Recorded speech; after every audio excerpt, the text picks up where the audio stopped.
विद्यार्थ्यांनो, तर तुम्ही कनेक्टिव्हिटी झोन मध्ये या, कारण प्रत्येक विद्यार्थ्याला हा प्रॉब्लेम नाही येत आहे. काही मोजकेच विद्यार्थी आहेत ज्यांना कनेक्टिव्हिटीचा इश्यू येतो आहे. तर त्यांनी नेटवर्क एरिया जिथे जास्त असेल तुमच्या घरी किंवा तुमच्या वर्किंग प्लेसमध्ये जिथे कुठे असाल तुम्ही, तिथे तुम्ही व्यवस्थितपणे कनेक्टिव्हिटी एरियात यावं, जेणेकरून तुम्हाला ऑडिओ आणि व्हिडिओची क्लॅरिटी कंटिन्युअस मिळत राहील. ओके, तर मला वाटतंय विद्यार्थी जॉईन झालेले आहेत, तर आपण क्लासला सुरुवात करूया. काल आपण जे भौतिक शास्त्रातल्या गोष्टी बघितल्या ते आपण भौतिक राशी शिकत होतो. त्याच्यामध्ये मी वस्तुमान सांगितलं तुम्हाला, त्यानंतर घनता याच्याबद्दल बोललो, त्यानंतर आपण चाल बघितली है ना. आता ओके, विस्थापन पण बघितलं आपण. आता विस्थापनाच्या नंतर आपण व्यवस्थितपणे सुरू करूया. विस्थापनाच्या नंतर शिकण्यासाठी भौतिक राशी म्हणजे ती आहे वेग. वेग ही राशी, याबद्दल आपण काल थोडक्यात तुमच्या क्वेश्चन आन्सर सेशन मध्ये बोललो. वेग म्हणजे वेलोसिटी. वेग म्हणजे वेलोसिटी विद्यार्थी मित्रांनो. आता वेलोसिटी म्हणजे काय, तर ही एक सदिश भौतिक राशी आहे. म्हणजे ही एक वेक्टर क्वांटिटी आहे. सदिश आहे म्हणजे वेलोसिटी किंवा वेग सांगताना आम्हाला दिशेचा आधार घ्यावाच लागतो. दिशा सांगितली नाही तर आम्हाला वेग सांगता येणार नाही. ओके, तर मग हे काय असते, तर वेग म्हणजे विस्थापन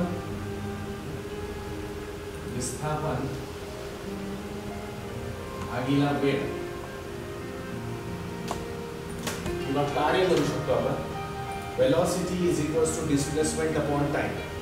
म्हणजे याला आपण कसं म्हणू की विस्थापनाच्या दरात जो बदल वेळेनुसार येतो त्याला आपण काय म्हणतो, तर त्याला आपण वेग असं म्हणतो. विस्थापनाच्या दरात वेळेनुसार जो बदल येतो त्याला आपण वेग म्हणतो. इंग्लिशमध्ये सांगायचं झालं तर rate of change of displacement is velocity. चाल आणि वेग यांच्यामधला फरक तुम्हाला दिसत असेल की चालमध्ये इथे आपण अंतर ठेवलं होतं आणि या ठिकाणी वेगाच्या ठिकाणी आपण इथे काय ठेवतोय, विस्थापन ठेवतोय. ओके, तर हे लक्षात ठेवायचं. वेग म्हणजे विस्थापन भागिला वेळ आणि चाल म्हणजे अंतर भागिला वेळ. अच्छा, जर विस्थापन आणि अंतर जर सारखंच असेल, जशी ही केस, जर कोणी इथून या दिशेने जात असेल आणि हे जर 100 मीटर एवढं अंतर असेल, तर आपण या ठिकाणी जेव्हा अंतर बघू तर तोही 100 मीटरच आहे आणि विस्थापन बघू तर ते सुद्धा 100 मीटर आहे. तर या वेळेस वेग आणि चाल यांची किंमत सारखीच येणार. वेग आणि चाल यांची किंमत सारखी येणार. फक्त एकच अंतर राहील.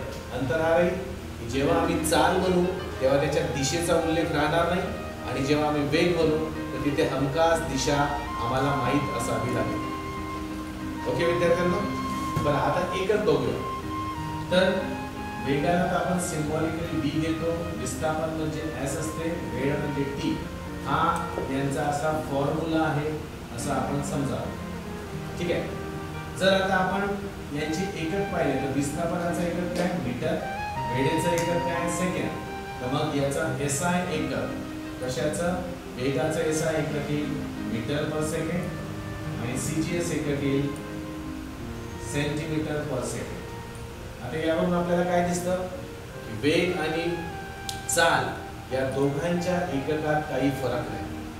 फरक कुठे कुठे दिसतो, तर वेगामध्ये आपण विस्थापन घेतो आणि चालीमध्ये आपण अंतर घेतो.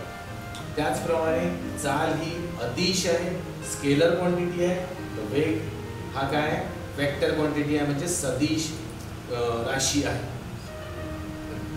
आय होप तुम्हाला हे कळलं असेल.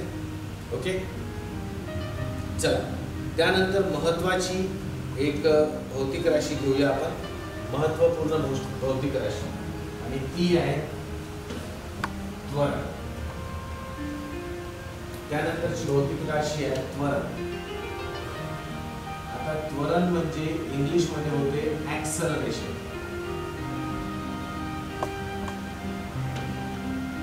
त्वरणाला आपण इंग्रजीमध्ये ऍक्सलरेशन म्हणतो. ओके, आता हा ऍक्सलरेशन म्हणजे काय तर पहिले याची ओरली आपण व्याख्या पाहू. जर व्याख्याच्या अगोदर मी तुम्हाला एक उदाहरण सांगतो. तुम्ही हा जो त्वरण प्रकार आहे ऍक्सलरेशन, हा ऍक्सलरेशन वर्ड तुम्ही कुठेतरी ऐकल्यासारखं वाटत असेल. आपली गाडी असते ना, गाडी चालवतो तर याला आपण काय म्हणतो, हे असं फिरवतो ना आपण. आठवा तुम्ही गाडी स्टार्ट केली, किक मारली, आता गाडीवर बसले, आता गाडी चालवायची आहे तर तुम्ही काहीतरी उजव्या हातावर असं असते टू व्हीलरला, त्याला आपण असं फिरवतो. तर हा काय करून देते, तर हा ज्याला आपण ॲक्सलरेटर म्हणतो, तो ॲक्सलरेटर आपल्या गाडीचा वेग वाढवतो. ओके, आपल्या गाडीचा वेग वाढवतो. आता हा जो वेग वाढला गाडीचा जो वेग वाढला, तर मी याला दुसऱ्या भाषेत म्हणतो की जसं जसं आपण याला असं फिरवत राहू, आपल्या ॲक्सलरेटरला कंटिन्युअसली आपल्या गाडीचा वेग वाढत जातो. म्हणजे काय होत असतं की वेगामध्ये कंटिन्युअसली तुम्हाला काय दिसेल, बदल होताना दिसेल. वेगामध्ये कंटिन्युअस प्रोसेसमध्ये बदल होताना दिसेल. तर मग त्वरणाची व्याख्या काय पडेल, तर त्वरणाची व्याख्या हीच पडेल की वेगातील बदल म्हणजे त्वरण. वेगातील बदल म्हणजे त्वरण है ना. बघा, तुम्ही ॲक्सलरेट करता गाडीला, ॲक्सलरेट करता तर तुमच्या त्या स्पीडोमीटरवर गाडीच्या तो पॉइंटर जो असतो तो मूव्ह होताना दिसतो. पॉइंटर कसा असतो, सरकत जातो. पॉइंटर 10, 20, 30, 40, 50 असं सरकत जातो. म्हणजे तो पॉइंटर आपल्याला सांगतो की त्या मुवमेंटला, त्या परिस्थितीत, त्या वेळेस आपल्या गाडीचा प्रत्येक ठिकाणी वेग काय. पॉइंटर जर गाडीचा हलत असेल तर म्हणजे आपला वेग कंटिन्युअसली काय होत आहे, बदलत आहे. आणि वेग जर बदलत आहे तर वेगातील जर बदल होत असेल तर आपण काय म्हणतो त्याला, की त्या गाडीमध्ये आता त्वरण निर्माण झालं. म्हणजे सपोज करा, तुम्ही एक सिंपल गोष्ट लक्षात ठेवा. जर आपण गाडी सुरू केली आणि आपण हा काटा एकदम 50 वरच ठेवला, 50च्या वर काटा ठेवला, म्हणजे आता काटा अटकला त्याच्यावर, काटाला खाली जात आहे ना वर जात आहे.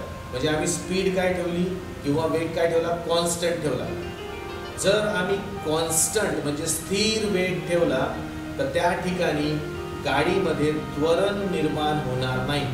कारण स्थिर वेग म्हणजे काय, वेगात बदल होत नाहीये. वेगात बदल नाही होत आहे म्हणजे त्वरण निर्माण नाही होणार. पण असं सहसा होते का, आठवा, तुम्ही तुमच्या गाडीचा जो पॉइंटर असतो तो कंटिन्युअसली एकाच ठिकाणी ठेवू शकतो का, आपण नाही ठेवू शकत. विद्यार्थ्यांना मी तुम्हाला सांगेन की आपण कुठल्याही परिस्थितीत गाडी चालवली तेव्हा वेगात काय होतो, बदल होतोच. पण त्याआधी आपण जरा त्वरणाला डिस्क्राईब चांगल्या पद्धतीने आणखी करू. थोड्या वेळेसाठी असं इमॅजिन करा की एक कार आहे, ती अशी मोशनमध्ये आहे, गतीमध्ये आहे, इकडून अशी चालली आणि ती जाता जाता काही वेळानंतर या ठिकाणी पोहोचली व तिथे निघून. मी हे 2 पॉइंट गाडीचे ऑब्झर्व करतो. याला आपण सुरुवातीची स्थिती म्हणून, म्हणजे इंग्लिशमध्ये त्याला आपण म्हणतो इनिशियल पोझिशन. इनिशियल पोझिशन म्हणजे सुरुवातीची स्थिती, आणि इथे आपण त्याला म्हणू अंतिम स्थिती म्हणजे काय, फायनल पोझिशन. म्हणजे आपण या गतिमान कारला 2 ठिकाणी ऑब्झर्व करतो. 2 ठिकाणी. पहिलं ठिकाण आहे हे ज्याला आपण सुरुवातीची पोझिशन म्हणू, इनिशियल पोझिशन म्हणू, आणि दुसरं आहे हे फायनल पोझिशन. समजा या ठिकाणी जेव्हा मी गाडीला ऑब्झर्व केला तेव्हा गाडीचा वेग होता u मीटर पर सेकंड. एक काहीतरी क्वांटिटी घेऊ, u असेल, त्यावेळेस गाडीचा वेग u मीटर पर सेकंड होता. पण ज्यावेळेस गाडी इथे आली तेव्हा गाडीचा वेग v मीटर पर सेकंड होता. आम्ही 2 ठिकाणी गाडीला ऑब्झर्व केलं. गाडीच्या पॉइंटरकडे बघितलं, स्पीडोमीटरच्या, इथे मला स्पीड u दिसली सुरुवातीच्या पोझिशनला, आणि त्यानंतर इथे v स्पीड दिसली. बरं, इथून इथे जेव्हा गाडीतील वेग बदलला तर या बदलाला t सेकंड इतका वेळ लागला. t सेकंड इतका वेळ लागला. तर मग आपण त्वरण कसं डिस्क्राईब करू? त्वरणाचा सिम्बॉल मी लिहिला नाही, छोटा a असतो त्वरण म्हणजे. तर त्वरणाला आपण कसं लिहू? त्वरणाला लिहू a बरोबर. आता काय पाहिजे? वेगातील बदल. आता वेगातील बदल म्हणजे काय? इथे जेवढा वेग होता आणि इथे जेवढा वेग आहे त्या वेगामध्ये झालेला फरक. बदल म्हणजे फरक. म्हणजे समजा इथे 50 चा वेग असेल आणि इथे 60 चा वेग असेल तर बदल कितीचा झाला? 10 चा झाला. म्हणजे आम्ही असं लिहिणार फॉर्म्युला, अंतिम वेग मायनस सुरुवातीचा वेग आणि भागिला काय? वेग. वेगातील बदल म्हणजे त्वरण होतो, पण हे कोणाच्या? वेळेच्या नुसार सांगावं लागतं. तर हे झालं वेगातील बदल आणि कोणत्या रिस्पेक्ट मध्ये? हे झालं वेळेच्या रिस्पेक्ट मध्ये. ओके, तर याला आपण म्हणतो काय? त्वरण. म्हणजे हा आमचा त्वरणाचा फॉर्म्युला झाला. तर कसा फॉर्म्युला म्हणतो विद्यार्थ्यांनो? अंतिम वेग मायनस सुरुवातीचा वेग भागिला वेळ. ठीक आहे. अच्छा, आता चला युनिट बघूया, याचं एकक बघूया. इथे वेगच आहे ना, हे दोन्ही वेग आहेत. अंतिम वेग मायनस सुरुवातीचा वेग, दोघांचंही आपण मायनस केलं तर वेगच येईल. वेग मायनस वेग वेग येईल. या वेगाचं एकक काय होतं? मीटर पर सेकंड. आणि वेळ जो आहे या वेळेचा एकक परत काय असते? सेकंदच असते. मग यावरून आम्ही डिसाईड करू की जो त्वरण आहे त्याचं SI एकक काय आहे? SI एकक त्याचं दिसेल तुम्हाला मीटर पर, हा सेकंड अपॉन मध्ये जाईल तर सेकंड गुणिला सेकंड म्हणजे काय होईल? Second square. तर त्वरणाचं म्हणजे ऍक्सलरेशनचं SI एकक राहील मीटर पर सेकंड स्क्वेअर. हे कळलं तुम्हाला? मॅथमॅटिकल आहे. मीटर पर सेकंडच्या खाली परत सेकंड म्हणजे हा सेकंड आणि सेकंड यांचा गुणाकार होईल आणि मीटर पर सेकंड स्क्वेअर असं आपल्याला त्याचं एकक मिळेल. याच पद्धतीने आपण जर CGS एकक पाहिला तर तो काय दिसेल आपल्याला? तो दिसेल सेंटीमीटर पर सेकंड स्क्वेअर. विद्यार्थ्यांनो, तुम्हाला हे कळून आलं का? कळलं असेल असं मी गृहीत धरतो. त्वरण म्हणजे काय? त्वरण म्हणजे काय? त्वरण म्हणजे वेगातील बदल. ओके, हे लक्षात ठेवायचं. कोणाच्या सापेक्षरित्या? तर वेळेच्या सापेक्षरित्या. म्हणजे आपण इंग्लिश मध्ये याला डिफाइन कसं करतो ऍक्सेलरेशनला? Rate of change of velocity with respect to time. कोणाच्या हिशोबाने? वेळेच्या हिशोबाने वेगात होणारा बदल. आता बघा, एक पुन्हा गोष्ट दिसते की हा जो वेगातील बदल, हा जो वेगातील बदल आहे, हा वेगातील बदल कुठल्या कुठल्या आधारे होऊ शकतो? तर बघा, वेग जो आहे, वेग हे काय आहे? कोणती राशी आहे? ही सदिश राशी आहे. म्हणजे याच्यामध्ये परिमाण असेल, परिमाण, आणि याच्यामध्ये दिशाही असेल, नक्कीच असेल. परिमाण आणि दिशा हे मिळून वेग बनतो आपला, है ना? जसं बघा, मी म्हटलं परिमाण किती? 40 मीटर पर सेकंड असं म्हटलं तर तो काय होईल विद्यार्थ्यांनो? परिमाण होईल. तो परिमाण होईल. आणि दिशा म्हटलं, दिशा तर तुम्हाला माहित आहे, एखाद्या पर्टिक्युलर ठिकाणाहून दुसऱ्या ठिकाणी जात असतानाची दिशा. आता बघा, वेगात जर बदल आणायचा असेल तर आपल्याला एक तर परिमाणामध्ये म्हणजे मॅग्नेट्यूड मध्ये बदल आणावा लागेल किंवा आपल्याला दिशेमध्ये बदल आणावा लागेल. परिमाण म्हणजे हे जे आपल्याला स्पीडोमीटर वर दिसतं ते, त्याच्यात आपल्याला फरक आणावा लागेल किंवा दिशेमध्ये फरक आणावा लागेल. आता थोडंसं इमॅजिन करा की एक गाडी सरळ रोडवर जाते आणि ती जाता जाता ती आपली गती किंवा वेग वाढवतं 40, 50, 60, 70, 80. म्हणजे ऑटोमॅटिक आम्ही काय म्हणणार की त्या गाडीच्या वेगामध्ये काय होत आहे? वेगामध्ये म्हणजे त्याच्या परिमाणामध्ये, मॅग्नेट्यूडमध्ये बदल सुरू आहे. तर मॅग्नेट्यूड म्हणजे परिमाणामध्ये बदल झाला तर मग त्या गाडीच्या वेगामध्ये बदल झाला आणि वेगामध्ये बदल झाला तर त्या गाडीत त्वरण निर्माण झालं. दुसरी केस अशी होऊ शकते की आपण कधी कधी असं असते की आपण टर्निंगवर गाडी चालवत असतो आणि जेव्हा समजा या बिंदूपासून जेव्हा आपण असं मूव्ह होतो या बिंदूपर्यंत, जरी आम्ही आपला गाडी वेगाचा परिमाण 40च ठेवला, सपोज 40च ठेवला, पण इथे कंटिन्युअसली आमची दिशा बदल होत आहे, तर आम्ही काय म्हणणार, परिमाण तर स्थिर आहे पण दिशेत बदल होत आहे, म्हणजे मॅग्नेट्यूड सेम आहे, डायरेक्शन चेंज होत आहे. तर डायरेक्शन मध्ये चेंज आला तर आम्ही काय म्हणू की वेगात बदल आला. आणि डायरेक्शन रिपीट करा थोडंसं 5 मिनिटं डिस्कनेक्ट झालं होतं. नाही, डिस्कनेक्ट इथून नाही, काय कोणाचं सुटलं. ओके, एक मिनटं, पण हा पॉईंट होऊ द्या, मग मी पुन्हा रिपीट करतो. हां, पुढे म्हणजे सुरुवातच झाली. काही लोक आता जॉईन झाले म्हणून म्हणत होते. ठीक आहे, बघा हा परिमाण आहे, परिमाणात जर बदल होत असेल तर वेगात बदल होतो, वेगात बदल झाला तर ऑटोमॅटिक त्वरण निर्माण होतो. परिमाण जर स्थिर असेल पण दिशा बदल होत असेल, दिशा बदल कशी होते, जेव्हा आपण एखाद्या टर्निंगवर आपली गाडी वळवतो ना, त्यावेळेस कंटिन्युअसली दिशा बदल होतात. एखादी विद्यार्थी 40च्या स्पीडने गाडी टर्निंगवर चालवतोय, स्पीड फिक्स आहे, त्याचा परिमाण फिक्स आहे, मॅग्निट्यूड फिक्स आहे, पण त्याची दिशा प्रत्येक मोमेंटला बदलत आहे. तर मग आम्ही काय समजणार की त्याच्यामध्ये काय आहे, दिशा बदल झाला, दिशा बदल झाला म्हणजेच वेगात बदल झाला, आणि वेगात बदल झाला म्हणजेच काय झालं, त्या गाडीमध्ये त्वरण निर्माण झालं. Got it? किंवा कधी कधी असंही होते की परिमाण म्हणजे मॅग्नेट्यूडही बदलत असतो आणि दिशा म्हणजे डायरेक्शनही बदलत असते, दोन्ही एकत्र बदलतात. अशा वेळेस आम्ही म्हणणार की आमची गाडी त्वरणात आहे. म्हणजे वेगात बदल आणायचा असेल तर तुम्ही परिमाणात बदल आणा, किंवा दिशेत बदल आणा, किंवा दोघांमध्येही बदल आणा. ऑटोमॅटिक आपल्या मोशनमध्ये किंवा गतीमध्ये काय होईल, त्वरण निर्माण होणार. मला वाटते त्वरण समजलं.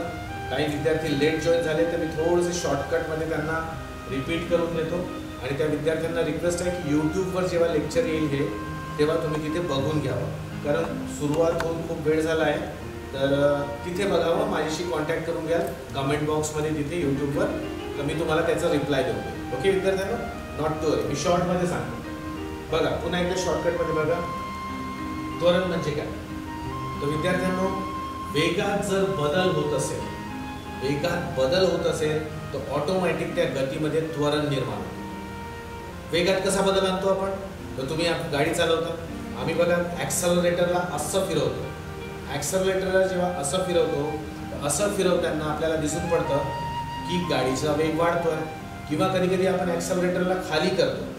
ॲक्सलरेटरला जेव्हा आम्ही खाली करतो तेव्हा सुद्धा काय होते, वेग कमी होत जातो, म्हणजे वेगात बदलच होत राहतो. वेग वाढत असेल किंवा वेग कमी होत असेल, जर आमच्या गाडीचा काटा असा वरती चाललाय किंवा असा खाली चाललाय, विद्यार्थ्यांना वरती जातोय किंवा खाली जातोय, ऑटोमॅटिकली त्याच्या वेगात बदल येतो. आणि जसा गाडीच्या वेगात बदल निर्माण झाला तर आता आमच्या गाडीची गती ही त्वरणयुक्त गती होऊन जाते. म्हणजे त्याला आम्ही इंग्लिशमध्ये काय म्हणतो की ते ॲक्सलरेटेड मोशन होते, म्हणजे गाडीमध्ये ॲक्सलरेशन येते. तर ॲक्सलरेशन काढायचं कसं, तर आपण इथे बघितलं, एक गाडी अशी चालली, तिला सुरुवातीला या ठिकाणी आपण बघतो हे सुरुवातीची कंडिशन आहे, ही शेवटची अंतिम कंडिशन आहे. या दोघांमध्ये बघूया, तर या ठिकाणी जेव्हा गाडी होती तेव्हा तिचा वेग u होता, आणि या ठिकाणी गाडी पोहोचली तेव्हा तिचा वेग v झाला.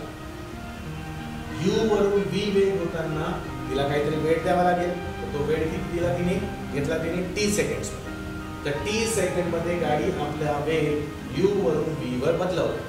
मग वेगात बदल झाला ना, तर नक्कीच त्याच्यामध्ये काय निर्माण झालं, त्वरण निर्माण झालं. आणि जर त्याच्यामध्ये त्वरण निर्माण होत आहे तर तो काढायचा कसा, तर त्याच्यासाठी फॉर्म्युला आहे. त्वरण म्हणजे काय, अंतिम वेग मायनस सुरुवातीचा वेग, म्हणजे आपण त्याला इंग्लिशमध्ये rate of change of velocity म्हणतो. आणि इथे आपण काय म्हणतोय, वेगातील बदल. पण वेगातील बदल कोणाच्या संदर्भात, वेळेच्या संदर्भात. म्हणून आपण याचा फॉर्म्युला कसा म्हणू की ए म्हणजे त्वरण म्हणजे काय, वेगातील बदल भागिला वेळ. तर वेगातील बदल भागिला वेळ हेच आपलं त्वरण होते. आता हा एक फॉर्म्युला बनला, कसं, वेगातील बदल कसा काढणार, तर अंतिम वेग मायनस सुरुवातीचा वेग भागिला वेळ.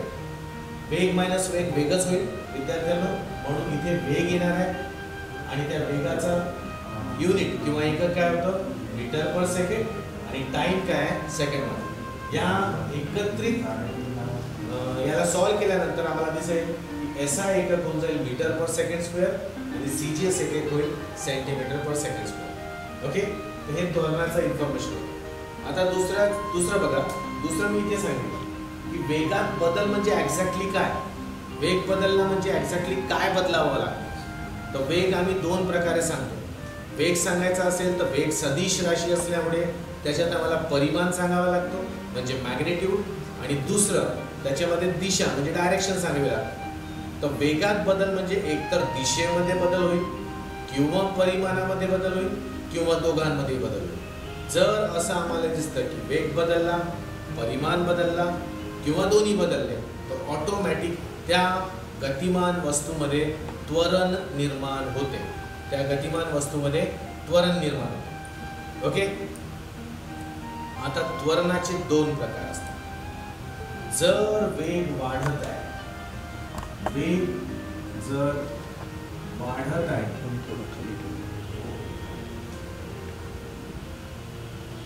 वेग जर वाढत असेल तर त्याला आता फक्त त्वरणच म्हणायचं.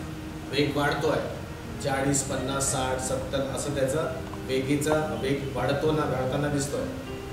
वेग वाढत असेल तर त्याला त्वरणच म्हणायचं.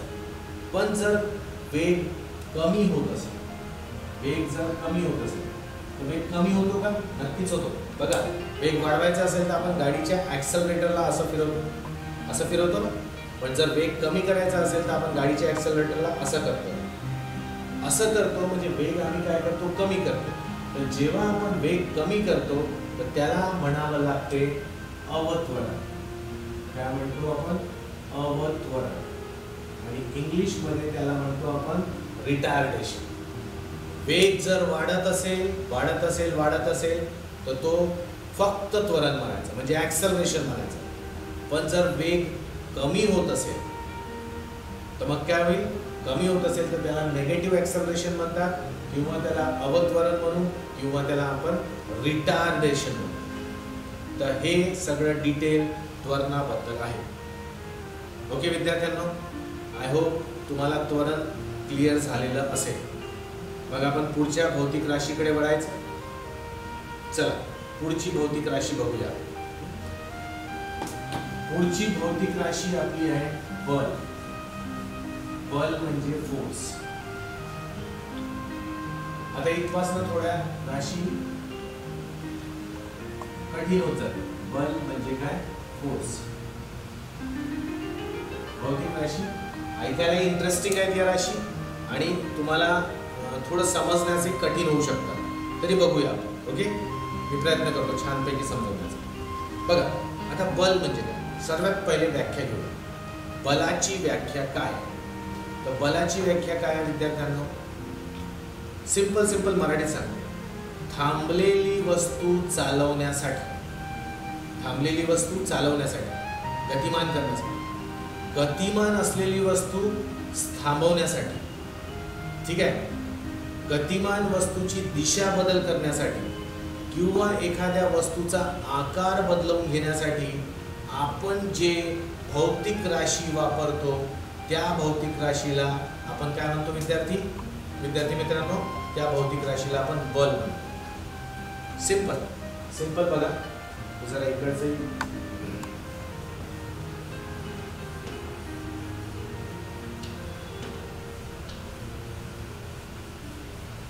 बघा, तुम्ही फुटबॉल मॅचेस बघितले असतील. फुटबॉल मॅचेस मध्ये बघा, एक फुटबॉल प्लेअर काय करतो?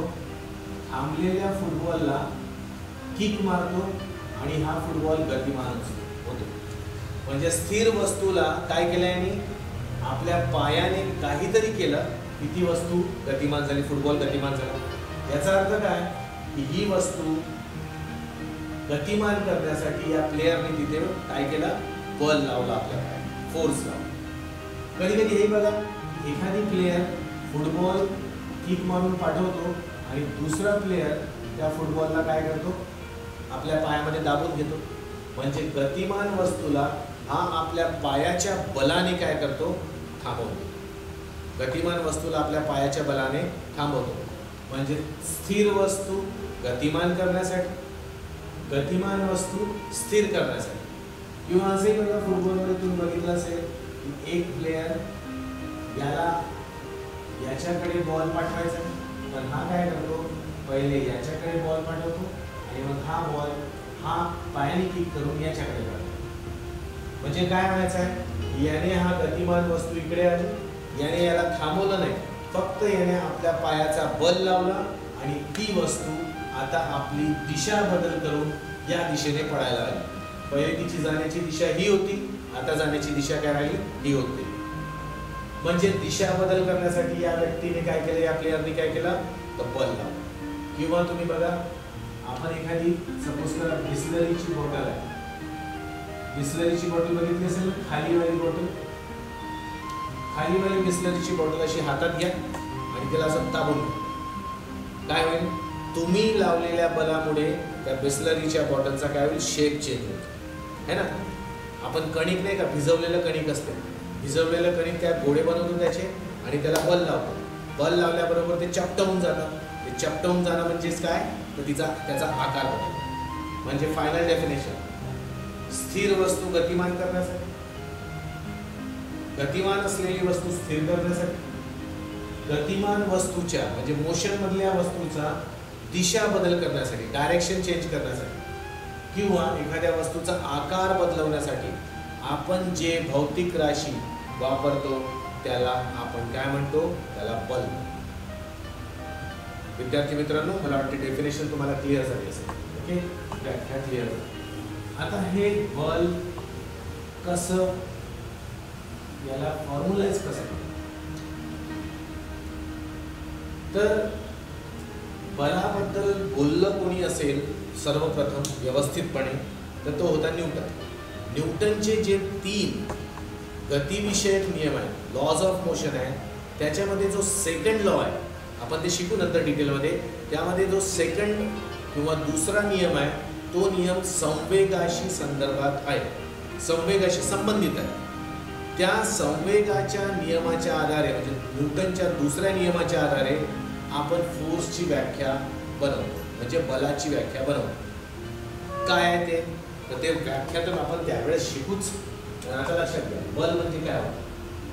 सपोज करा असं म्हणणं आहे की एक वस्तू इथे स्थिर आहे आणि आम्ही बघतो की काही वेळानंतर ही वस्तू गतिमान होते. स्थिर होती म्हणजे थांबलेली होती, काहीही वेग नव्हता, पण आता ही वस्तू काय वेगवान झाली.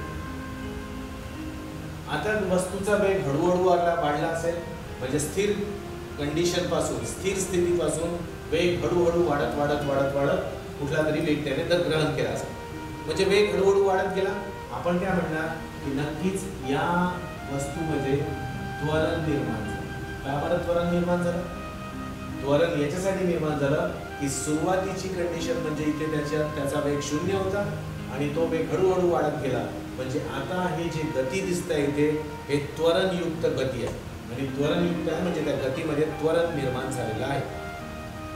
मग आता न्यूटनचं असं म्हणणं आहे की जर इथे त्वरण निर्माण झालं एखाद्या वस्तूमध्ये तर नक्कीच काय झालं असेल, तर नक्कीच या वस्तूवर बल पडलं असेल. न्यूटनचं म्हणणं असं आहे की एखाद्या वस्तूवर जेव्हा आपण बल पाडतो ना, एखाद्या वस्तूवर जेव्हा बल पाडतो तर त्या वस्तूमध्ये त्वरण निर्माण, त्या वस्तूमध्ये काय निर्माण होते, त्वरण निर्माण होते. बरं, या वस्तूला काहीतरी वस्तुमान असेल म्हणजे आम्ही काय म्हणणार, या वस्तुमानावर या बलामुळे एक त्वरण निर्माण झाला. या वस्तुमानावर या बलामुळे एक त्वरण निर्माण झालं. इंग्लिशमध्ये कसं, या मासवर या फोर्समुळे काहीतरी ॲक्सलरेशन निर्माण झालं. तर बस याच्यावरूनच फोर्स म्हणजे बल याचा फॉर्म्युला आपण काढू शकतो. तर काय आहे बलाचा फॉर्म्युला, बल बरोबर काय होते विद्यार्थ्यांनो, बल बरोबर वस्तुमान गुणिला त्वरण. बल बरोबर वस्तुमान गुणिला त्वरण. ओके, वस्तुमान गुणिला त्वरण म्हणजे बल. हा एक सिंपल फॉर्म्युला बनला. या फॉर्म्युल्यानुसार आपण फॉर्म्युला सिम्बॉलिक फॉर्ममध्ये घेऊ. तर वस्तुमानसाठी m आणि त्वरणासाठी a. हा एक फॉर्म्युला बनला. काय? बल बरोबर वस्तुमान गुणिला त्वरण. चला एकक काढूया विद्यार्थ्यांना. चला m म्हणजे वस्तुमानाचं एकक काय? तर वस्तुमानाचं एकक घेतो आपण kg. त्वरणाचं एकक काय? तर त्वरणाचं एकक काय? मीटर पर सेकंड स्क्वेअर. आताच बघितलं होतं मीटर पर सेकंड स्क्वेअर. याच्यावरून आपल्याला दिसून पडेल की बलाचं SI एकक, बलाचं SI एकक येतं काय? तर तिथे दिसतंय आपल्याला kg मीटर पर सेकंड स्क्वेअर. हे झालं बलाचं SI एकक. आणि याच बलाचं जर आपण CGS एकक घेऊ, CGS एकक, तर ते होईल विद्यार्थ्यांनो किलोग्रामच्या जागी येईल ग्राम, मीटरच्या जागी येईल सेंटीमीटर आणि सेकंड स्क्वेअर तर असतोच. तर हे त्याचं SI एकक आणि हे त्याचं CGS एकक. आता एक गोष्ट लक्षात घ्या. फिजिक्स मध्ये काय केलं की ह्या ज्या भौतिक राशी आहेत या भौतिक राशींचे जेव्हा एकक थोडे लांब लचक व्हायला लागले, हे बघा थोडं लांब वाटतं नाही, तर या एककांना त्या संबंधितल्या वैज्ञानिकाचे नाव देण्यात आले. म्हणजे आता जेव्हा युनिट एकक मोठं झालं तर या एककाला त्या त्या संबंधित वैज्ञानिकाचे नाव देण्यात आले, सायंटिस्टचे नाव देण्यात आले. म्हणजे त्यांनी काय केलं तर याला नाव दिलं kg मीटर पर सेकंड स्क्वेअरला न्यूटन. बलाबद्दल कोण बोलला होता सर्वप्रथम? न्यूटन. म्हणून बलाचं SI एकक काय असते? न्यूटन असते. आणि CGS एकक जे आहे ते CGS एकक त्याला म्हणतो आपण डाईन. डाईन, ठीक आहे. मराठी इंग्लिश मध्ये तेच म्हणतात त्याला, न्यूटन आणि डाईन. बलाचं SI एकक लक्षात घ्या. बलाचं SI एकक एक्झॅक्टली काय आहे? kg मीटर पर सेकंड स्क्वेअर. पण त्याला एक दुसरं नाव देण्यात आलं आहे, ते नाव आहे न्यूटन. तर बलाचं CGS एकक आहे ग्राम सेंटीमीटर पर सेकंड स्क्वेअर आणि याला नाव देण्यात आलं आहे डाईन. म्हणजे आता तुम्हाला कोणी विचारलं की बलाचं एकक काय, तर तुम्ही न्यूटन म्हणायचं पाहिजे. पण न्यूटन एक्झॅक्टली काय आहे तर ते एक्झॅक्टली सांगण्यासाठी तुम्हाला kg मीटर पर सेकंड स्क्वेअर असं म्हणावं लागेल. बरं, आम्हाला माहित आहे की SI एकक आणि CGS एकक मध्ये काही संबंध दिसतोच. तर या दोघांमध्ये संबंध दिसतो. संबंध काय आहे? 1 न्यूटन म्हणजेच किती? 10 to the power 5 टाइम.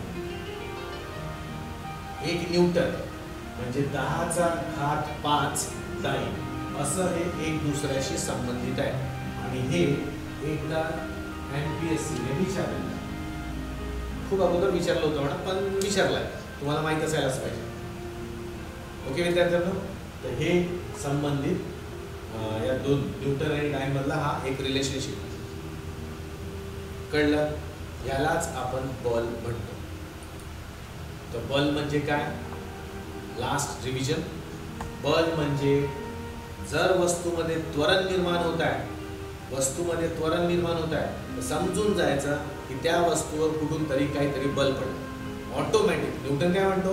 कोणती वस्तू ऑटोमॅटिक चालू शकत नाही, तिला काहीतरी स्वतःहून फोर्स उत्पन्न करून घ्यावा लागतो किंवा त्याला बाहेरून कुठला तरी फोर्स द्यावा लागतो, म्हणजे बल द्यावा लागतो. तर एखाद्या वस्तू, जसं फॉर एक्झाम्पल हा पेन आहे, हा पेन आहे आणि हा पेन जर मी असाच ठेवला ना तर हा जन्मभर असाच राहील. पण याला बाहेरून कधीतरी आपण काही फोर्स लावला तर तो ऑटोमॅटिक वेगात येईल, म्हणजे तो त्वरणात येईल.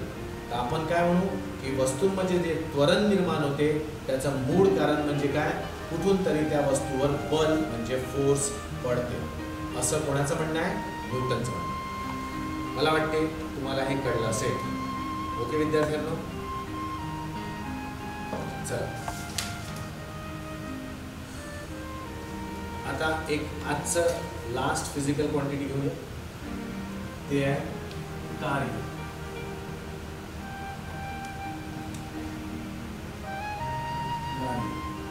कार्य म्हणजे काय? कार्य म्हणजे बल. त्याला आपण W ने रिप्रेझेंट करतो. कार्य म्हणजे बल. एक मिनिट, हे थोडंसं मी ड्रॉप करतो.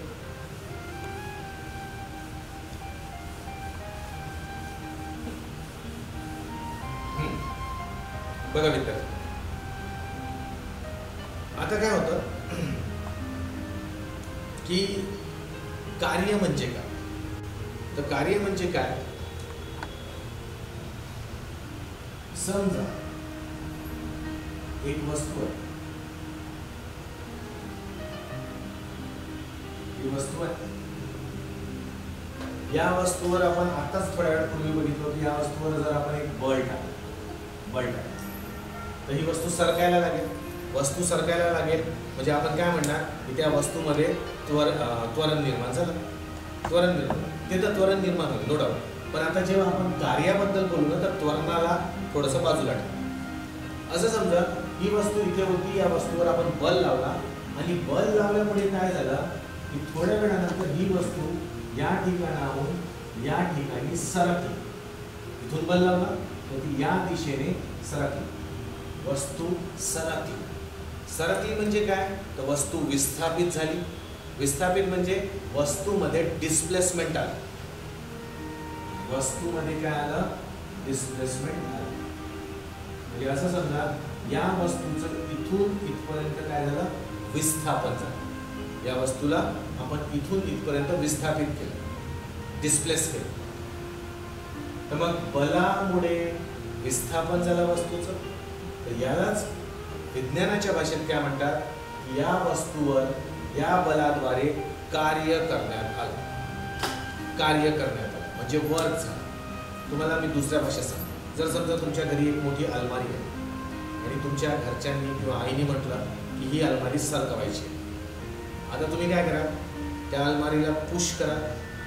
पुश कराल, पुश कराल तर ऑटोमॅटिक ती सरकायला लागेल. ती सरकायला लागेल आणि ती सरकत सरकत तुम्ही पाहिजे असलेल्या ठिकाणी तिला पोचवून द्या. मग तुम्ही असं म्हणाल ना की आज मी एक काम केलं. म्हणजे कसं? म्हणजे की मी आज एक काम केलं, एवढी मोठी अलमारी इथून तिथे सरकवली. हे अगदी करेक्ट आहे. भौतिकशास्त्राच्या भाषेत जर तुम्ही बल लावून एखाद्या वस्तूमध्ये विस्थापन आणू शकता तर ऑटोमॅटिक तुम्ही त्या वस्तूवर काय केलेलं असते? कार्य केलं असते. पण कार्य करण्याची एक अट आहे. तुम्ही वस्तूवर बल तर लावा, फोर्स लावा, पण त्याच्यात विस्थापन आलं पाहिजे. जर विस्थापन नाही आलं त्याच्यात तर कार्य मानल्या जात नाही. म्हणजे ते कार्य शून्य असते. म्हणजे समजून घ्या, कोणी एक भिंतीला धक्का मारतो, भिंतीला पुश करतो, भिंतीला पुश करतो तर ते भिंत थोडी सरकणार. भिंत सरकली नाही. त्याने जरी खूप बल लावलं, खूप ताकद लावली, पण त्याचा इफेक्ट काही नाही होत आहे. भिंत सरकली नाही म्हणजे त्याने काय केलं? शून्य कार्य. कार्य केव्हा आपण गृहीत धरतो? कार्य करेक्ट केव्हा म्हणतो? जेव्हा बलामुळे वस्तूचं विस्थापन होते, वस्तू आपली जागा सरकते, तेव्हाच त्याला आपण कार्य म्हणतो. गॉट इट विद्यार्थ्यांनो? विस्थापन जोपर्यंत होत नाही, कितीही बल लावा, कार्य झालं असं गृहीत धरायचं नाही. ओके. मग याच्यावरून कार्याचा एक फॉर्म्युला बनेल. कार्य म्हणजे काय? कार्य म्हणजे होईल बल गुणिला विस्थापन. कार्य बरोबर बल गुणिला विस्थापन. इंग्लिशमध्ये work equals to force into displacement. Work equals to force into displacement. Okay. Symbolic form मध्ये घेऊ तर कार्यासाठी आपण W घेऊ, बलसाठी F आणि विस्थापनासाठी आपण S घेतो. घेतो ना? हे आपलं काय होईल विद्यार्थ्यांनो? हे होईल आपलं कार्य. ओके. चला बघूया, युनिट काढूया. बलाचं एकक काय? बलाचं एकक न्यूटन. विस्थापनाचं एकक काय? मीटर. तर मग कार्याचं SI एकक होईल न्यूटन मीटर आणि CGS युनिट होईल काय? होईल डाइन सेंटीमीटर. Dyne centimetre. आता पुन्हा बघा, हे युनिट पुन्हा मोठं वाटते है ना? हे युनिट पुन्हा मोठं वाटते. तर या न्यूटन मीटरला पुन्हा एक नाव देण्यात आलं. त्याला नाव देण्यात आलं जूल. न्यूटन मीटर म्हणजे काय असतो विद्यार्थ्यांनो? जूल. जूल सुद्धा एक सायंटिस्ट होता. आणि डाइन सेंटीमीटरला नाव देण्यात आलं काय? अर्थ. 60 सेंटीमीटरला नाव देण्यात आलं अर्क. म्हणजे कार्याचं वर्कचं SI एकक राहील जूल आणि CGS एकक राहील अर्क. हे लक्षात ठेवायचं. मग पुन्हा तीच गोष्ट येते काय यांच्यामध्ये काही संबंध आहे का? हाही परीक्षेत विचारला आहे विद्यार्थ्यांनो. तो संबंध असा आहे 1 जूल म्हणजे किती? 10चा पॉवर 7 अर्क. 10चा पॉवर 7 अर्क म्हणजे मराठीत 1 जूल बरोबर 10चा घात 7 अर्क. 10चा घात 7 अर्क. ठीक आहे. आता जर अच्छा हे विचारलंय परीक्षेत पण एक मी पुन्हा विचारतो. जर तुम्हाला कोणी म्हटलं की जूल एक्झॅक्टली किती होतं? एक्झॅक्टली म्हणजे जे स्टँडर्ड एकक आहे किलोग्राम, मीटर, सेकंड याच्यामध्ये जूल किती होतं? तर हे विचारलं नाही परीक्षेत, ते SSCच्या परीक्षेत विचारलं होतं. पण तुम्हाला सुद्धा माहिती असावं. जर आपल्याला कोणी म्हटलं की जूलला किलोग्राम, मीटर आणि सेकंडच्या भाषेत लिहून टाका तर तुम्ही कसं लिहिणार? जूल म्हणजे काय होते? आताच बघितलं जूलला आपण काय म्हणतो? Newton metre. जूल म्हणजे न्यूटन मीटर. अच्छा न्यूटन म्हणजे काय होते? न्यूटन बलाचे एकक आहे. त्याला आपण कशामध्ये दर्शवतो? त्याला आत्ताच थोड्या वेळ अगोदर पाहिलं होतं. न्यूटनला आपण लिहितो kg मीटर पर सेकंड स्क्वेअर असं होतं. न्यूटन म्हणजे काय होतं? kg मीटर पर सेकंड स्क्वेअर. परत हा दुसरा एक मीटर आहे तर दोन्हीला काय लिहिणार आपण? मीटर. आता बघा kg तर लिहू, मीटर गुणिला मीटर काय होईल? मीटर स्क्वेअर आणि पर सेकंड स्क्वेअर. तर 1 जूल म्हणजे इतकं सगळं होते kg मीटर स्क्वेअर पर सेकंड स्क्वेअर. हे आपल्या MPSCने तर विचारलेलं नाही आहे पण तुम्हाला माहीत असायला हवं. पाठ करायची गरज नाही विद्यार्थी, पाठांतराची काही गरज नाही. तुम्हाला हे वेळेवरही बनवता येते. ओके. फक्त थोडे कन्सेप्ट तुमचे काय ठेवा? ओपन ठेवा. कन्सेप्ट तुम्हाला माहीत असायला पाहिजे. तर याला आपण काय म्हणतो? कार्य. कार्याबद्दल एक गोष्ट लक्षात ठेवायची, जोपर्यंत विस्थापन नाही तोपर्यंत कार्य शून्य. विस्थापन 1 मिलीमीटरही असेल तरी ते कार्य आपण करेक्ट. विद्यार्थ्यांनो मला वाटते तुम्हाला कळलं असेल. ओके. थांबा एक काम करा, थोड्या वेळ थांबून जा. एक फिजिकल क्वांटिटी भौतिक राशी मी समजावून सांगतो, मग थोडं आपण 5 मिनिटं डिस्कशन करूया. ओके. मला एक फिजिकल क्वांटिटी सांगा. ती आहे ऊर्जा.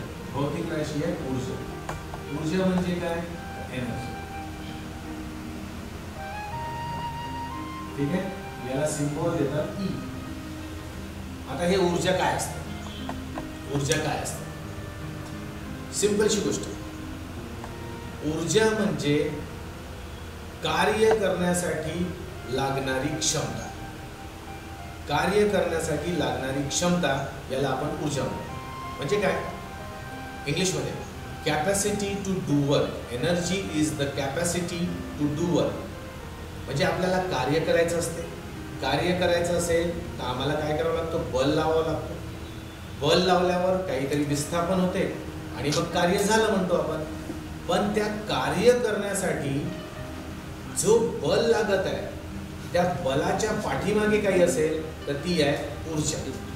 एक सिंपलचं उदाहरण सांगतो तुम्हाला पटकन कळेल. समजा हा एक टेबल आणि या व्यक्तीला म्हटलं की हा टेबल इथून सरकवा. हा टेबल इथून सरकवा. तर हा काय करेल? एक तर या टेबलला ढकलेल किंवा या टेबलला ओढेल. दोन पैकी एक करेल. याला बल लागेल. ओढलं काय आणि ढकललं काय? बल तर लागेलच. बल लागेल आणि बल लागल्यानंतर या वस्तूमध्ये काय होईल? विस्थापन होईल. एक तर या बाजूने विस्थापन होईल किंवा या बाजूने होईल. म्हणजे इथे कार्य झालं. पण हे कार्य का होऊ शकलं? कारण या व्यक्तीमध्ये ती क्षमता होती की ज्यामुळे तो हे कार्य करू शकत होता. दुसरं उदाहरण घ्या. हा व्यक्ती समजा 8 दिवसापासून त्याने काही खाल्लंच नाही, बिलकुल खाल्लं नाही. मग हा 8 दिवसानंतर पडून आहे, कमजोर झाला आहे. मी याला म्हणतो हा टेबल सरकव. हा टेबल सरकवू शकणार का? तर त्याला तर धड उभंही राहता येत नाही. तर तो टेबल कसा सरकवणार? म्हणजे आता तो कार्य करू नाही शकणार. आणि कार्य का बरं नाही करू शकणार, तर त्याच्यामध्ये ती क्षमताच नाही आहे. त्याच्यामध्ये काय नाही आहे म्हणजे क्षमता नाही म्हणजे काय, त्याच्यात ऊर्जाच नाही. ओके, लक्षात ठेवा. हे जे ऊर्जा आहे ना, या ऊर्जेमुळे आपण काय करतो, कार्य करतो. ऊर्जा असेल तर कार्य करतो. कार्य करत असताना आपण बल लावतो आणि बल लागलं की मग काय होते, वस्तूमध्ये विस्थापन. बघा किती कनेक्टेड गोष्टी आहेत. इंग्लिशमध्ये एनर्जी जर असेल तर त्याच्या असल्यामुळे वर्क होते. वर्क झालं म्हणजे आपण नो डाऊट बल तर लावूच, तेव्हाच तर वर्क होईल. आणि वर्क झालं, बल लावला की ते विस्थापन घडून येते. हे अशा कनेक्टेड गोष्टी आहेत. ओके, चला मग आता याचा फॉर्म्युला काय, याचा फॉर्म्युला काय, तर याचा ॲज सच काही फॉर्म्युला नाही. एनर्जीचा, ऊर्जेचा ॲज सच काही फॉर्म्युला नाही. पण याच्यामध्ये एक गोष्ट आहे, ती गोष्ट मी तुम्हाला सांगतो की याचं SI एकक जूलच आहे आणि याचं CGS एकक अर्धच आहे. SI एकक जूल आणि CGS एकक अर्ध आहे. आता तुम्ही म्हणाल हे तर कार्याचे एकक आहे. नक्कीच हे दोन्ही कार्याचे सुद्धा एकक आहे. मग कार्याच्या एककामध्ये आणि ऊर्जेच्या एककामध्ये साम्य का, का बरं दोघांचे युनिट्स सेम आहे, तर याच्यासाठी एक एक्सप्लेनेशन आहे. एक्सप्लेनेशन हे आहे की ऊर्जा आणि कार्य, एनर्जी आणि वर्क हे इंटर कन्व्हर्टिबल आहे. यांना आपण एकमेकांमध्ये कन्वर्ट करू शकतो. ऊर्जा असेल तर कार्य करतो आणि जर कार्य झालं तर ते कार्य ऑटोमॅटिक ऊर्जेच्या रूपात त्या बॉडीमध्ये स्टोर होतं. म्हणजे ऊर्जा आणि कार्य एकमेकांमध्ये परिवर्तनशील आहे. ऊर्जा आणि कार्य एकमेकांमध्ये परिवर्तनशील आहे. म्हणजे ऊर्जेद्वारा कार्य होतं आणि कार्य असेल तर ऊर्जा पण आपल्याला मिळते. आता ही गोष्ट ऐकायला थोडीशी विचित्र वाटत असेल, है ना.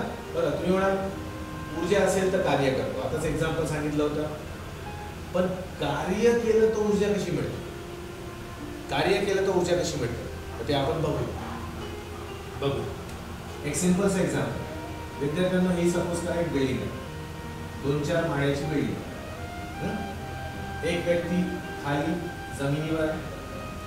आता हा व्यक्ती काय करतो, या व्यक्तीला वरती जायचं आहे, तर हा जिन्याने वरती जातो आणि इथे टेरेसवर पोहोचतो, गच्चीवर पोहोचला. पहिली गोष्ट, हा व्यक्ती जमिनीवरून गच्चीवर पोहोचला, याने कार्य केलं का, पहिला क्वेश्चन, याने कार्य केलं का. बघूया. याने स्वतःवरच बल लावलं आणि याने स्वतःला इतकं विस्थापित केलं, है ना. एस म्हणजे विस्थापन ना. याची बॉडी इथून इथे विस्थापित झाली, इथून इथे विस्थापित झाली, म्हणजे विस्थापन घडून आलं. विस्थापन घडून आणण्यासाठी याने स्वतःवरच बल लावलं, है ना. आपण उठून उभे होतो तर बल कोण लावते, आपण स्वतःवरच लावतो बल. तर बल लागलं आणि काय झालं, विस्थापन झालं. तर बलाद्वारे जेव्हा विस्थापन होते तर तुम्हाला माहिती आहे विस्थापनाचा फॉर्म्युला काय, F/S. विस्थापन झालं, बल लागला, म्हणजेच काय झालं, कार्य झालं. जेव्हा हा इथून वरती चढला इथे कार्य घडून आलं, कार्य घडलं. पहिली गोष्ट कार्य घडलं. पण हे कार्य घडलं असेल तर याने ऊर्जा वापरली असेल ना, ऊर्जा वापरली असेल तर नक्कीच वापरली असेल ऊर्जा. कशी ऊर्जा वापरली, याने काहीतरी तो एनर्जेटिक फील करत होता ना, म्हणजे तो खाऊन पिऊन होता, तर तो तेवढा जिना चढून वरती जाऊ शकला. याच्यात ऊर्जा नसती ना तर हा 2 पायऱ्या चढू शकला नसता. म्हणजे आम्हाला दिसते या व्यक्तीमध्ये ऊर्जा होती आणि त्या ऊर्जेचा उपयोग करून त्याने काय केलं, कार्य घडवून आणलं. पुन्हा दुसरी गोष्ट, आता फिजिक्स काय म्हणते, भौतिकशास्त्र म्हणते की जेही कार्य होते ते ऊर्जेच्या स्वरूपात त्या वस्तूमध्ये काय होते, स्टोर होते. तर मी तुम्हाला आता थोडंसं बाजूला आणतो. बघा, आपण जसं जसं उंचीवर जातो ना, उंचीवर जातो तर आपल्यामध्ये एक ऊर्जा ऑटोमॅटिक संकलित होत राहते. ती ऊर्जा आहे स्थितीज ऊर्जा. स्थितीज ऊर्जा जसे जसे आपण वरती वरती वरती वरती जाऊ तशी तशी आपल्या बॉडीमध्ये ऊर्जा संकलित होत जाते. म्हणजे जशी आपली उंची वाढत राहील तशी तशी स्थितीज ऊर्जा वाढत राहते. म्हणजे हाईटच्या अकॉर्डिंगली पोटॅन्शियल एनर्जी वाढत असते. कारण पोटॅन्शियल एनर्जी म्हणजे स्थितीज ऊर्जेचा फॉर्म्युलाच काय, mgh. म्हणजे तुमची उंची वाढत जाईल. उंची म्हणजे तुमची उंची नाही, तुम्ही आपण जर आपल्या बॉडीला उंचीवर नेत गेलो तर ऑटोमॅटिक हाईट वाढेल आणि हाईट वाढली तर स्थितीज ऊर्जा वाढेल. हा व्यक्ती इथून इकडे गेला तर याच्या बॉडीमध्ये ऑटोमॅटिक काय निर्माण झाली, ऊर्जा निर्माण झाली. खरी ना? आपण हेच गोष्ट म्हणतो, ऊर्जा होती, ऊर्जेद्वारे कार्य करण्यात आलं आणि कार्य करून जेव्हा हा इथे पोहोचला तर याच्यामध्ये परत ऊर्जा काय झाली, संकलित झाली. तर यावरून आपल्याला दिसते विद्यार्थ्यांनो, ऊर्जा आणि कार्य हे एकमेकात काय होते, इंटर कन्व्हर्टिबल आहे. म्हणजे एकमेकात आपण त्यांना तयार करू शकतो किंवा एकमेकात परिवर्तन घडवून आणू शकतो. असं होते म्हणूनच ऊर्जेचे आणि कार्याचे एकक काय, same. Energy and work is interconvertible. Therefore the units of energy as well as work are same. है ना?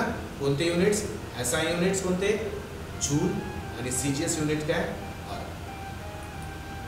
तर हे आजचे भौतिक राशी आपण शिकलो. आता इथे थांबूया, पण त्याच्या अगोदर तुमचे कमेंट. मी जरा कमेंट वाचतो. वस्तू त्याच जागेवर असताना तिचा आकार बदलला तर त्याला कार्य म्हणत नाही का? मी काय म्हटलं, कार्य म्हणण्यासाठी एकच गोष्ट लक्षात ठेवा, जर त्याच्यामध्ये विस्थापन येत असेल तर कार्य, विस्थापन नाही तर कार्य नाही. आता वस्तू जागेवर पण तिचा आकार बदलतो तर त्याचे जे पार्टिकल्स आहेत, कण, ते कण विस्थापित होत आहेत ना. म्हणजे असं समजा ही एक वस्तू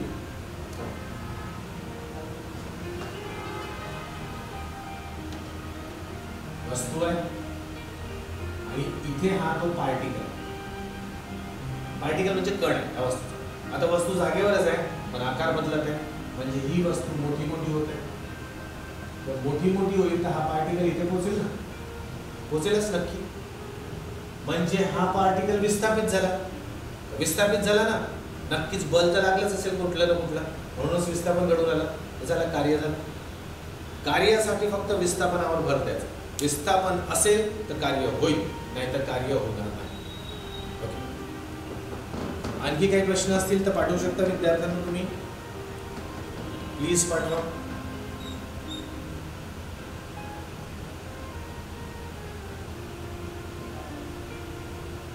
क्वेश्चन आलेला आहे.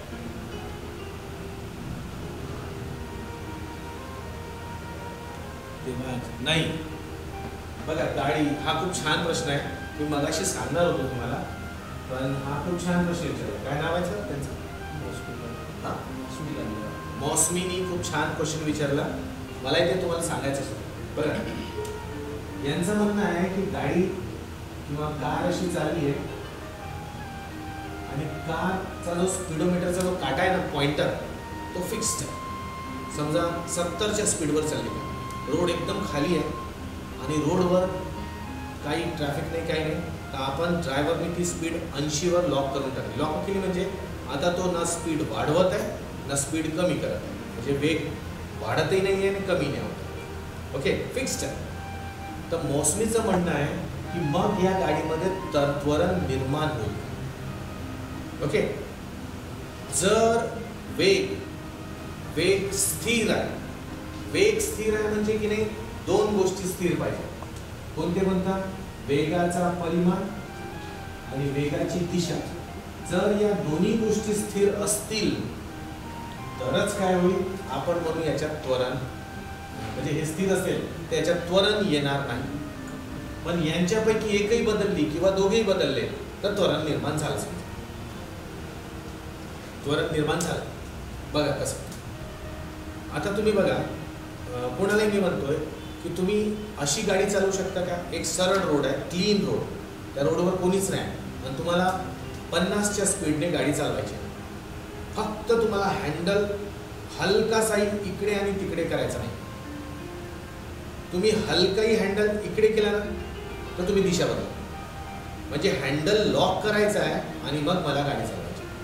तर मित्रांनो, आपण अशी गाडी चालवूच नाही शकत. आपल्याला स्वतःच्या बॉडीला बॅलन्स करण्यासाठी हँडल हलवावंच लागतं. आपली मोशन कधीच परफेक्ट स्ट्रेट लाईनमध्ये नाही राहत. आपली मोशन थोडी लहरतेच. आणि म्हणून वेगाची परिमाण म्हणजे जो पॉइंटर जरी तो एकाच ठिकाणी असेल पण दिशा कंटिन्युअसली आपली बदलत असते. म्हणून आपण काय म्हणणार की आमची मोशन नेहमी काय असते, ॲक्सलरेटेड असते. म्हणजे आम्ही नेहमी त्वरणात असतो. आपण परिमाण फिक्स करू शकतो विद्यार्थ्यांना.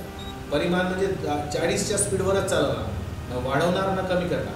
पण दिशेचं कसं, हँडल लॉक करून चालवू शकतो का आपण? नाही चालू शकतो. आम्हाला गाडीचा हँडल हलवावासा. म्हणून आपण काय म्हणू की जरी परिमाण सारखा असेल, स्थिर असेल, तर या दिशा बदलमुळे त्या गाडीत त्वरण निर्माण होणारच. मला वाटते मोसमीला आन्सर मिळालेला असेल. व्हेरी गुड मोसमी. चला मग विद्यार्थ्यांनो, या व्यतिरिक्त तुम्हाला काहीही प्रश्न आले तर यूट्यूबवर जेव्हा लेक्चर येईल त्याच्या कमेंट बॉक्समध्ये टाका. मी नंतरच्या व्हिडिओमध्ये तुम्हाला काय करेल, तुम्हाला मी त्याचं उत्तर देईन, पाठवणार, नक्कीच पाठवणार किंवा क्लासमध्ये सांगणार. तर पुन्हा एकदा मी आज दिलगिरी व्यक्त करतो की क्लास उशिरा सुरू झाला. थोडासा पाऊसमुळे, कनेक्टिव्हिटी नसल्यामुळे थोडे प्रॉब्लेम्स निर्माण झाले होते. पण उद्या प्रत्यक्षात असं होणार नाही. उद्या आम्ही ते सगळं रिकवर करू. तर थँक्यू व्हेरी मच विद्यार्थ्यांनो. तुम्ही वाट बघितली आणि तुम्ही पूर्ण लेक्चर शांतपणे ऐकून घेतलं. Thank you very much. Study well, खूप अभ्यास करा. काही पण डाऊट्स आले तर आपण विज्ञानातले डाऊट्स क्लिअर करू. Thanks a lot. Enjoy your studies and all the best to all of you. Thanks a lot dear students. Thank you. Bye bye.